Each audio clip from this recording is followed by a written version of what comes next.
Hello everyone, welcome to my YouTube channel English literature with G. आज का जो हमारा टॉपिक है वो बहुत ही इंटरेस्टिंग टॉपिक है, रिसर्च मैथडोलॉजी का tools and methods of data collection in research methodology. आज हम लोग थॉरोली बात करेंगे कि डेटा कलेक्शन क्या है, डेटा कलेक्शन की टाइप्स कौन कौन सी हैं और इसकी इंपॉर्टेंस क्या है, और एंड पे हम लोग देखेंगे कि कौन कौन से टूल्स हैं जो हम डेटा कलेक्शन के लिए यूज़ करते हैं। तो चलिए शुरू करते हैं। सबसे पहले हमारे पास डेटा कलेक्शन की definition. Data collection is a methodical process of gathering and analysing information to proffer solutions to relevant questions and evaluate the results. हम लोग जितना भी डेटा रॉ डेटा कलेक्ट करते हैं, जितनी भी इंफॉर्मेशन कलेक्ट करते हैं, ठीक है, अगर हमें कोई रिसर्च दी जाती है तो उसके लिए हम अपने सब्जेक्ट मैटर के लिए जितना भी इंफॉर्मेशन कलेक्ट करते हैं, किसी ना किसी फिनोमिना के थ्रू, किसी हाइपोथेसिस की टेस्टिफिकेशन के लिए, किसी भी चीज़ के लिए जितना भी हम इंफॉर्मेशन कलेक्ट करेंगे वो सारी की सारी क्या किस टर्म में आएगी, डेटा कलेक्शन के टर्म में आएगी, कि हम क्या कर रहे हैं, मटेरियल कलेक्ट कर रहे हैं, ठीक है। और ये तो हो जाएगा हमारे पास डेटा कलेक्शन। इसके बाद हमारे पास types of data collection. Data collection की दो टाइप्स हैं, primary data collection and secondary data collection. नाम से ही जाहिर है, प्राइमरी डेटा कलेक्शन जो ऑलरेडी एग्जिस्ट नहीं कर रहा, रॉ डेटा कि हमें जितने जो टॉपिक दिया गया, हमारा जो सब्जेक्ट मैटर है उससे रिलेटेड हमने जितना भी मटेरियल खुद से फाइंड किया है अपने ऑब्जर्वेशंस के थ्रू, किसी और नेचुरल फिनोमिना के थ्रू, जितने भी हम लोगों ने रॉ डेटा फाइंड किया है तो वो किस में आएगा, प्राइमरी डेटा कलेक्शन में। अगर इसकी हम वैलिड डेफिनेशन की तरफ आएँ तो gathering of raw data at the source analysed in two segments, qualitative research and quantitative data collection. यानी कि क्वालिटेटिव और क्वांटिटेटिव रिसर्च दोनों तरीक़ों से जितना भी हम इंफॉर्मेशन फाइंड आउट करते हैं वो हमारे पास है प्राइमरी डेटा कलेक्शन। अब है हमारे पास secondary data collection. Secondary data collection जो ऑलरेडी एग्जिस्टिंग डेटा है उसमें से जब हम लोग इन्फॉर्मेशन कलेक्ट करते हैं तो उसे कहते हैं सेकेंडरी डेटा कलेक्शन, जो ऑलरेडी एग्जिस्टिंग डेटा है। फॉर एग्जांपल बुक्स हैं, जर्नल्स हैं या फिर ऑनलाइन पोर्टल्स हैं, जब हम इनकी हेल्प लेके अपनी रिसर्च के पॉइंट्स बनाते हैं, अपने रिसर्च सब्जेक्ट मैटर को हम उसी से ही जस्टिफिकेशन दे देते हैं ऑलरेडी एग्जिस्टिंग डेटा से, चाहे वो हम बुक्स से हेल्प लें या इंटरनेट से लें या फिर जर्नल्स से, वो हमारे पास आ जाता है सेकेंडरी डेटा कलेक्शन की टर्म में। उसके बाद हम देखेंगे कि डेटा कलेक्शन की इंपॉर्टेंस क्या है। इंपॉर्टेंस ऑफ डेटा कलेक्शन, इसमें पहले नंबर पे आ जाती है integrity of the research. Data collection के थ्रू जो रिसर्च की इंटीग्रिटी है उसे हम इंश्योर कर देते हैं कि हमारी जो इंटीग्रिटी है रिसर्च की वो एक्चुअली मेंटेन्ड है, ठीक है। हमारा ये डेटा जो है वो क्वालिटेटिव और क्वांटिटेटिव किसी एक तरीके से लिया गया है और इसकी इंटीग्रिटी जो क्या है वो इंश्योर्ड है और मेंटेन्ड है। Reduce the likelihood of the errors. Data collection method के थ्रू हम लोगों का जो रिस्क होता है एक ज़्यादा से ज़्यादा मिस्टेक करने का, वो कम हो जाता है, ठीक है। यहाँ पे हम लोगों को क्या किया जाता है कि जो एरर्स हैं, कंसिस्टेंट एरर्स, वो रिड्यूस हो जाते हैं।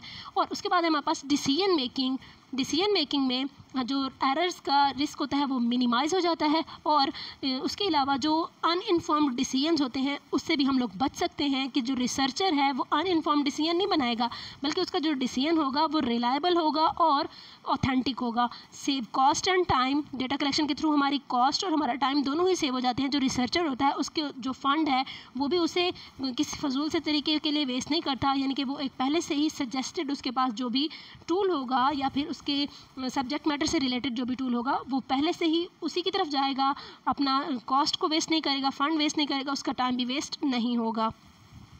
ये तो हमारे पास हो गए डेटा कलेक्शन की इंपॉर्टेंस। अब हम आ जाते हैं टूल्स ऑफ डेटा कलेक्शन की तरफ कि डेटा कलेक्शन के टूल्स कौन कौन से हैं। डेटा कलेक्शन टूल्स, सबसे पहले अगर इसकी डेफिनेशन की बात की जाए तो इसमें हमारे पास है कि डिवाइसेस होते हैं डेटा कलेक्शन के टूल्स जो हैं, या फिर इंस्ट्रूमेंट्स होते हैं। डिवाइसेस और instruments use to collect data such as paper questionnaire, computer assisted interviewing system, case studies, checklists, interviews, observations and surveys are tools used to collect data।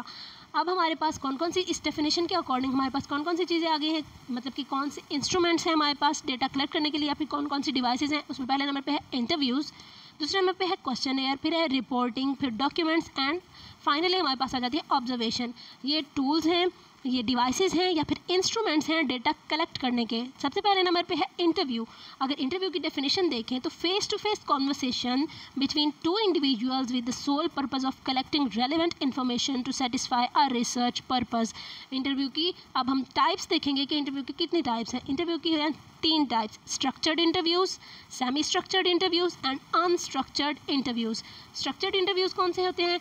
जो verbally administer किए जाते हैं। सरफेस लेवल इसमें information दी जाती है, यानी कि हम सरफेस लेवल इन्फॉर्मेशन ली जाती है। हम जो सब्जेक्ट मैटर है उसकी डेप्थ में नहीं जाते, बल्कि उसके मेन जो पॉइंट्स होते हैं उसे देख लेते हैं, ठीक है। और ये बहुत ही शॉर्ट पीरियड में हम इसे कवर कर लेते हैं। सेमी स्ट्रक्चर्ड इंटरव्यूज़ क्या होते हैं? ना ही वो इतने डीप होते हैं, ना ही सरफेस लेवल की इन्फॉर्मेशन इसमें गेन की जाती है, बल्कि वो एक मॉडरेट लेवल पे होते हैं, ठीक है। इसमें क्या होता है, हमारे पास के कुछ की क्वेश्चन जो होते हैं जो कि इसके यास को, सब्जेक्ट मैटर के या फिर स्कोप को कवर करते हैं, उसे हम एक्सप्लोर करते हैं और उसी से रिलेटेड ही हम इंफॉर्मेशन गैदर करते हैं।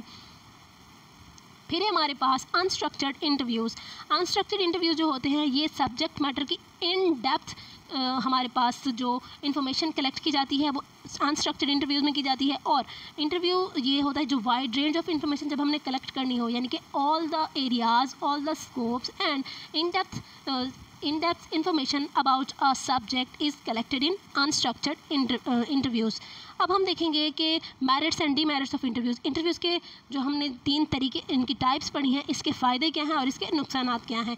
अब जो इसके मेरिट्स हैं इसमें हमें पता चलता है कि इंटरव्यूज़ के थ्रू हमें इन डेप्थ इन्फॉर्मेशन मिलती है, फ्रीडम ऑफ फ्लेक्सिबिलिटी है और डेटा जो है वो एक्यूरेट होता है। लेकिन इसके जो डीमेरिट्स हैं, जो हम देखें अगर जो अनस्ट्रक्चर्ड इंटरव्यू है, क्योंकि इसमें हर तरह से और इन डेप्थ हम लोगों को इन्फॉर्मेशन गेन करनी पड़ती है, तो ये टाइम कंज्यूमिंग बहुत ज़्यादा प्रोसेस है और एक्सपेंसिव भी बहुत ज़्यादा है कलेक्ट करने के लिए, ठीक है। अब है हमारे पास कि ये जो इंटरव्यूज़ हैं इन्हें कंडक्ट करने के लिए कौन कौन से हम लोग टूल्स यूज़ करते हैं। सबसे पहले तो है ऑडियो रिकॉर्डर्स। ऑडियो रिकॉर्डर्स को हम इंटरव्यू में तब यूज़ करते हैं जब इंटरव्यू रिकॉर्ड किया जा रहा तो इंटरव्यू हो रहा होता है, तो उसे हम रिकॉर्ड करते हैं डिस्क्स में, टेप में या फिर फिल्म में। तो ये जो साउंड होती है सिर्फ और सिर्फ साउंड रिकॉर्ड की जाती है ऑडियो रिकॉर्डर्स में, और ये जो ऑडियो इन्फॉर्मेशन होती है ये लोगों की बहुत सारी नीड्स को फुलफ़िल कर देती है। कि हम क्या करते हैं, अगर हमारे पास कोई पॉइंट मिसिंग हो गया है तो हम इसी ऑडियो को ही प्रिंट डेटा कलेक्शन में हम ले आते हैं, ठीक है। उसके बाद है जी डिजिटल कैमरा। डिजिटल कैमरा में हम क्या करते हैं कि इंटरव्यू की हम लोग ना सिर्फ ऑडियो रिकॉर्ड करते हैं बल्कि इसकी वीडियो रिकॉर्ड करते हैं, ठीक है। डिजिटल कैमराज में हम लोग क्या लेते हैं, स्क्रीनशॉट्स लेते हैं या फिर पिक्चर्स बना लेते हैं। मॉनिटर स्क्रीन होती है, अगर हम इसमें ऑडियो ना भी लें लेकिन हम लोग क्या करते हैं, जो भी डेटा होता है ना उसे स्क्रीन पर दिखा रहे होते हैं अपनी ऑडियंस को। और कैमकॉर्डर जो होते हैं इसमें ऑडियो यानी कि साउंड और पिक्चर दोनों ही आ जाते हैं, ठीक है। और ये इसमें दोनों होते हैं, रिकॉर्डर्स होते हैं, यानी कि कैमरा भी होता है इसमें और ऑडियो रिकॉर्डर्स भी होते हैं। और कैमकॉर्डर में जो भी इंटरव्यू हम लोग उसकी फ़िल्म बनाते हैं या फिर उसको रिकॉर्ड करते हैं, तो ये हमें बाद में बहुत ज़्यादा काम आ सकता है कि इसके थ्रू हम क्या करते हैं, इन डिस्क्स और टेप्स को हम लोग बाद में फिर प्रिंट भी करवा सकते हैं और इसको बुक फॉर्म में भी लेके आ सकते हैं। उसके बाद है हमारे पास जो सेकंड हमारे पास एक डिवाइस है या फिर इंस्ट्रूमेंट है डेटा कलेक्शन की, वो है questionnaire. The process of collecting data through an instrument consisting of series of questions and prompts to receive a response from individuals, it is administered to. Questionnaire नाम से ही जाहिर है कि हम इस तरीके कार में क्या करते हैं, एक सवालनामा अपने जो ऑडियंस है उसको पकड़ा देते हैं, ठीक है। जितने भी हमारे पास ऑडियंस होगी उन्हें हम क्वेश्चंस दे देंगे, अपने सब्जेक्ट मैटर से रिलेटेड बहुत सारे क्वेश्चंस दे देंगे और उनसे कहेंगे कि आप हमें आंसर करें। उन क्वेश्चंस के थ्रू हम लोगों को जो इन्फॉर्मेशन मिलेगी वो क्या होगी, हमारे उस रिसर्च के सब्जेक्ट मैटर से रिलेटेड होगी, ठीक है। अब हमारे पास आ जाती हैं इस क्वेश्चनेयर की काइंड्स आ जाती हैं, जिसमें फिक्स्ड ऑल्टरनेटिव होते हैं, स्केल होते हैं या फिर ओपन एंडेड क्वेश्चंस भी पूछे जा सकते हैं, ठीक है। अब हम देखेंगे कि किस किस तरह से हम इन क्वेश्चंस को जस्टिफाई कर सकते हैं, ठीक है। अब देखें अगर इसके मेरिट्स और डीमेरिट्स, तो ये जो क्वेश्चनेयर हैं, ठीक है, ये तो लार्ज नंबर, ये जो क्वेश्चनेयर है ये हम लार्ज नंबर ऑफ पीपल इसके थ्रू हम क्वेश्चंस को क्या कर सकते हैं, आंसर करवा सकते हैं कि ये बहुत ज़्यादा लोगों के हमें आइडियाज़ मिल जाएंगे और उनके क्वेश्चंस मिल जाएंगे। और उसके अलावा ये जो क्वेश्चंस होते हैं ये इन्हें हम प्रीवियस जो एग्जिस्टिंग डेटा है उसके साथ कंपेयर भी कर सकते हैं, ताकि हमारे पास जो भी चेंज आया है सब्जेक्ट मैटर में उसको हम रिकॉर्ड कर सकें, ठीक है। उसके बाद इसको विजुअलाइज और एनालाइज करने में बहुत ज़्यादा आसानी होती है। और ये जो क्वेश्चनेयर्स होते हैं ये मोस्टली क्या होते हैं, एक्शनेबल डेटा होता है, ठीक है। मोस्टली हमारे पास एक्शनेबल डेटा आ जाता है और रिस्पोंडेंट्स आइडेंटिटी इज़ प्रोटेक्टेड, यानी कि जो बंदा क्वेश्चन के आंसर कर रहा है उसकी आइडेंटिटी को बहुत ही ज़्यादा प्रोटेक्ट किया जाता है, उसे हम रिवील नहीं कर सकते। और इस क्वेश्चनेयर में तमाम जो सब्जेक्ट मैटर है या फिर सब्जेक्ट मैटर के से रिलेटेड स्कोप और उसका जो ऑल द एरियाज़ हैं वो कवर किए जा सकते हैं, और ये इनएक्सपेंसिव होता है, इतना ज़्यादा एक्सपेंसिव भी नहीं होता। लेकिन इसके जो डीमेरिट्स हैं उसमें है कि जो क्वेश्चन हो सकते हैं वो डिसऑनेस्ट भी हो सकते हैं, या फिर जो क्वेश्चन के आंसर दे रहे हैं वो जो रिस्पोंडेंट्स हैं उनका इंटरेस्ट जो है वो जल्द ही ख़त्म हो सकता है उन क्वेश्चन से रिलेटेड, ठीक है। और क्वेश्चनेयर जो होता है वो हमारे पास क्वालिटेटिव डेटा प्रोड्यूस करते हैं, क्वांटिटेटिव डेटा ये क्वालिटेटिव डेटा प्रोड्यूस नहीं करते। उसमें सिर्फ क्वांटिटी होती है कि बहुत सारे लोगों के आंसर्स तो आ जाते हैं हमारे पास, लेकिन इतने ज़्यादा रिलायबल नहीं होते, ऑथेंटिक नहीं होते, हम लोग उसकी क्वालिटी जो है वो इतनी अच्छी नहीं होती। और मोस्टली क्वेश्चन जो होते हैं वो उसके लोग जवाब भी नहीं देते। उसके अलावा जो रिस्पोंडेंट्स हैं उनका कोई हिडन एजेंडा भी हो सकता है, ठीक है। और उसके बाद है कि हमारे पास जो क्वेश्चंस हैं उनको इतना आसानी से हम लोग एनालाइज भी नहीं कर सकते, उसमें हम लोगों को बहुत ज़्यादा प्रॉब्लम होती है। उसके बाद है हमारे पास के जो क्वेश्चनेयर है इसका बेस्ट कलेक्शन टूल कौन सा है। क्वेश्चनेयर को कलेक्ट करने के लिए, उसका डेटा कलेक्ट करने के लिए कौन सा टूल है हमारे पास बेस्ट, वो है पेपर क्वेश्चनेयर, कि हम एक पेपर के ऊपर सारे के सारे क्वेश्चंस को प्रिंट करवा लेते हैं और वो सारे के सारे प्रिंट्स जो है हम अपनी ऑडियंस को दे देते हैं, और वो जो रिस्पोंडेंट्स हैं उन पेजेस के ऊपर ही, उन पेपर्स के ऊपर ही अपने आंसर्स देते हैं। उसके बाद है हमारे पास रिपोर्टिंग। रिपोर्टिंग कहते किसे हैं? रिपोर्टिंग एक प्रोसेस है, the process of gathering and submitting data to be further subjected to analysis. Report बनाई जाती है किसी भी चीज़ की और उसे फर्दर एनालिसिस के लिए भेजा जाता है, ठीक है। अब इसके मेरिट्स और डिमेरिट्स क्या हैं कि जो रिपोर्टिंग है इसके थ्रू हमें इन्फॉर्म्ड डिसीजन मेकिंग होती है और ये इजीली एक्सेसिबल भी होते हैं, लेकिन इसके मेरिट्स से ज़्यादा तो डीमेरिट्स हैं, ठीक है। और इसके डिसएडवांटेजेस ज़्यादा हैं कि जो सेल्फ रिपोर्टेड आंसर्स भी हो सकते हैं इसमें, और लोगों के जिन लोगों ने रिपोर्ट बनाई है उनको वो बायस्ड हो सकते हैं, और जो रिस्पोंडेंट्स हैं या फिर जो लोग रिपोर्ट बना रहे हैं वो लोग खुल के बात भी नहीं कर सकते। और जो आंसर ये रिपोर्ट में जितना भी डेटा होता है या मटेरियल होता है वो अनरिलायबल होता है और अनऑथेंटिक होता है। और उसके बाद है हमारे पास कि इसके जो रिपोर्टिंग के टूल्स हैं, जो रिपोर्टिंग के लिए जो डिवाइसेस यूज़ की जाती हैं उसमें हमारे पास आ जाती है एनजीओ रिपोर्टिंग, न्यूज़पेपर्स और वेबसाइट आर्टिकल्स। आखिर में हमारे पास है जी डॉक्यूमेंट्स, ठीक है। ये सेकंड लास्ट टॉपिक है हमारे पास डिवाइसेस हैं डेटा कलेक्शन टूल्स की। Method of data collection which involves analysis of content from written documents in order to make certain deductions based on the study parameters. The method is mainly used in qualitative research as a method of qualitative analysis.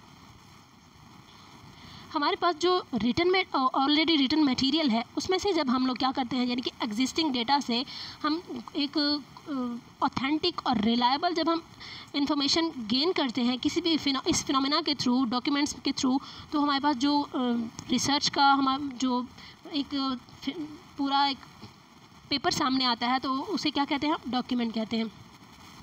इसके merits में आ जाता है कि इसकी accuracy जो है बहुत ज़्यादा हाई होती है। हमने पहले बात की है कि जो एग्जिस्टिंग डेटा है वो रिलायबल होता है, ऑथेंटिक होता है, इसमें एरर नहीं होता, और ये इजीली एक्सेसिबल होता है। बुक्स अवेलेबल होती हैं हमें, जर्नल्स अवेलेबल होते हैं, और ऑनलाइन पोर्टल्स भी हम लोगों को अवेलेबल होते हैं। हम इंटरनेट के थ्रू भी बहुत ही ऑथेंटिक और एक्यूरेट जो इन्फॉर्मेशन है वो गेन कर सकते हैं। इसके जो डीमेरिट्स हैं वो ये है कि इसको इवैल्यूएट करने में बहुत ज़्यादा प्रॉब्लम होती है और इसको समझना भी थोड़ा मुश्किल होता है, ठीक है। अब best collection tools for documents हमारे पास हैं report records, government and institution, documents, observations. Finally हमारे पास जो लास्ट डिवाइस है डेटा कलेक्ट करने की वो है ऑब्जर्वेशन। ऑब्जर्वेशन में हम क्या करेंगे कि हम मैनुअली खुद जाके किसी ना किसी फिनोमेना के थ्रू डेटा कलेक्ट करेंगे। Method by which information on a phenomenon is gathered through observation. एक बंदा मैनुअली ऑब्जर्व करता है किसी फिनोमेना को और जो इन्फॉर्मेशन गेन करता है उसे क्या कहते हैं, ऑब्जर्वेशंस, और ये बहुत ही ज़्यादा रिलायबल है, ऑथेंटिक है और एक्यूरेट है। इसके मेरिट्स और डीमेरिट्स की अगर बात की जाए तो ईजी टू एडमिनिस्टर है, और इसमें एक्यूरेसी बहुत ज़्यादा हो जाती है, रिजल्ट्स बहुत ही ज़्यादा एक्यूरेट होते हैं और ये यूनिवर्सली एक्सेप्टेड प्रैक्टिस है। वो किस तरह से, अगर किसी भी हाइपोथेसिस को टेस्टिफाई करना है तो उसे हम सबसे पहले क्या करते हैं, ऑब्जर्व ही करते हैं। हमारी ऑब्जर्वेशंस जो हैं उसकी जो रिजल्ट्स होते हैं वो 100% होते हैं। Diffuse the situation of an unwillingness of respondents to administer a report. अब जो बंदा ऑब्जर्व कर रहा है, चाहे वो विलिंग है या फिर अनविलिंग है, लेकिन वो जो कुछ ऑब्जर्व कर रहा है उसमें उसके बायस नहीं आए, वो बायस नहीं होगा बंदा, बल्कि वो ट्रू रिज़ल्ट देगा, ऑथेंटिक रिज़ल्ट देगा, अप्रोप्रिएट फॉर सर्टन सिचुएशंस। लेकिन इसके डीमेरिट्स भी हैं कि ये जो फिनोमिना है ये इतना ओपन नहीं है कुछ ऑब्जर्वेशंस के लिए, यानी कि हम ऑब्जर्वेशन हर एक फिनोमिना के भी नहीं बना सकते। सपोज दैट हमारा एक जो हमें ना कुछ ऐसे क्वेश्चंस दिए जा सकते हैं कि जिन्हें हम ऑब्जर्व ही नहीं कर सकते, ठीक है, can not be replied upon. कुछ ऐसे सब्जेक्ट मैटर्स होते हैं कि हम उनके ऊपर रिप्लाई ही नहीं कर सकते, या फिर हमारे जो रिस्पोंडेंट्स होते हैं वो इतने शाय होते हैं कि वो रिप्लाई ही नहीं कर पाते। और इसमें बायस का खतरा बहुत ज़्यादा होता है कि रिजल्ट्स जो होते हैं वो बायस्ड हो सकते हैं और एक्सपेंसिव भी है। और उसके बाद है जी इसकी जो वैलिडिटी है उसे हम एक्यूरेटली प्रिडिक्ट नहीं कर सकते। हम कहते हैं कि ठीक है ये बहुत ही ज़्यादा एक्यूरेट है, इसमें एरर इतना ज़्यादा नहीं होता, लेकिन फिर भी जब हम उसको फर्दर टेस्टिफाई करते हैं या फिर हम उसे इम्प्लीमेंट करते हैं, उसको प्रैक्टिकली अप्लाई करते हैं, तब वो उसके जो रिज़ल्ट्स हैं वो इतने ज़्यादा ऑथेंटिक नहीं होते, ठीक है। अब जी data collection tools for observation के लिए कौन कौन से टूल्स हैं, वो हैं checklist and direct observation. Checklist के थ्रू हम लोग ऑब्जर्व कर सकते हैं या फिर मैनुअली खुद ही जाके ऑब्जर्व कर सकते हैं। जो भी रिसर्चर है वो खुद मैनुअली ऑब्जर्व करेगा। अगर हम अपने टॉपिक को कंक्लूड करें तो हमारा जो टॉपिक है उसमें हम लोगों ने डेटा कलेक्शन को देखा, डेटा कलेक्शन की टाइप्स देखी, इंपॉर्टेंस देखी, और कि क्वालिटेटिव और क्वांटिटेटिव रिसर्च के थ्रू किस तरह से हम लोग डेटा कलेक्ट कर सकते हैं, कौन कौन से टूल्स इसमें यूज़ होते हैं। और हर एक टूल बहुत ही ज़्यादा इम्पॉर्टेंट है, हर एक डिवाइस इम्पॉर्टेंट है डेटा कलेक्शन की, क्योंकि हमारा सब्जेक्ट मैटर रिसर्च का डिफरेंट हो सकता है और डिफरेंट सब्जेक्ट मैटर्स रिसर्च के डिफरेंट टॉपिक्स को कवर करने के लिए हमें डिफरेंट मेथड्स की और डिफरेंट टूल्स की ज़रूरत होती है ताकि हम एक्यूरेट और वैलिड इन्फॉर्मेशन कलेक्ट कर सकें। आज का जो हमारा टॉपिक है वो यहीं पे ख़त्म होता है। उम्मीद है आप लोगों को समझ आ गई होगी। वीडियो पसंद आई हो तो इसे लाइक ज़रूर कीजिएगा, चैनल को सब्सक्राइब कीजिएगा। मिलते हैं अगली वीडियो में, तब तक के लिए अपना बहुत सारा ख्याल रखिएगा। अल्लाह हाफिज़।